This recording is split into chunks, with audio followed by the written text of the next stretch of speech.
안녕하십니까. 오늘은 로마서 9장 19절에서 21절의 말씀으로 하나님의 진노와 공열 첫 번째라는 제목으로 하나님의 말씀을 나누고자 합니다. 본 말씀은 내가 내게 말하기를 그러면 하나님이 어찌하여 허물하시느냐 누가 그 뜻을 대적하느냐 하리니 이 사람아 내가 누구에게 감히 하나님께 반문하느냐 지음을 받은 물건이 지은 자에게 어찌 나를 이같이 만들었느냐 말하겠느냐 토기장이가 진흙 한 덩이로 하나는 기에 있을 그릇을 하나는 전이 있을 것을 만들 권한이 없느냐. 하나님은 허물하지 않으십니다. 그는 죄와 물려 죽은 인생을 불쌍히 여겨주십니다. 하나님의 뜻은 대적할 수 없습니다. 그가 말씀하시는 것은 다 이루어지는 것입니다. 토기장이 되신 하나님은 진흙 한 덩이로 하나는 기에 있을 그릇을 하나는 전이 있을 그릇을 만드시는 것입니다. 하나님은 흙으로 사람을 지으셨습니다. 그 사람은 기하게 쓰는 사람 또 전하게 쓰는 사람으로 나누어집니다. 하나님께 반문한 자는 자신을 지으신 하나님을 대적하는 행위입니다. 믿는 자들은 하나님의 뜻대로 살아 하나님의 영광을 나타내어야 합니다. 기에 쓰는 그릇이 되지 않은 자들은 하나님의 뜻을 거역하는 자들입니다.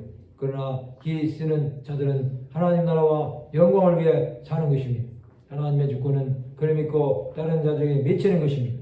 토기 자기가 만든 그릇은 어떤 용도로 사용하든지 주인의 마음입니다. 큰 집에는 큰 그릇이 있고 기에 쓰는 그릇도 있고 전이 쓰는 그릇도 있습니다. 디모데후서 2장 20절에서 21절에 보면 큰 집에는 큰 그릇과 은그릇뿐 아니라 나무 그릇과 질그릇도 있어 기하게 쓰는 것도 있고 전하게 쓰는 것도 있나니 그러므로 누구든지 이런 것에서 자기를 깨끗하게 하면 기에 쓰는 그릇이 되어 거룩하고 주인의 쓰심에 합당하며 모든 선한 일에 준비함이 되리라.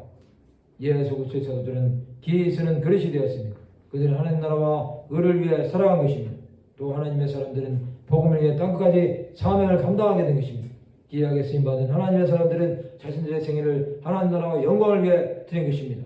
그러나 천하게 쓰임받은 자들은 맛을 잃은 소금이 되어 사람들에게 버림을 받은 자가 된 것입니다.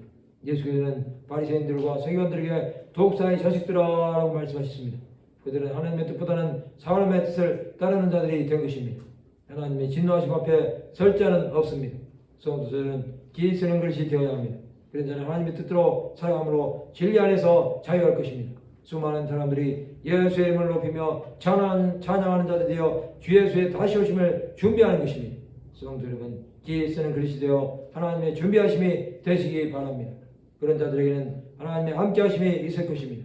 또 하나님 나라와 영광을 전파하는 삶으로 하나님이 기뻐하시는 거룩한 산지서를 드리시기 바랍니다. 하나님의 영광이 충만한 자들이 되시기 바랍니다. 말씀을 마치고자 합니다. 기에 쓰는 그릇이 되어 하나님의 영광이 되는 하나님의 백성들이 되시기를 주님의 이름으로 축원합니다.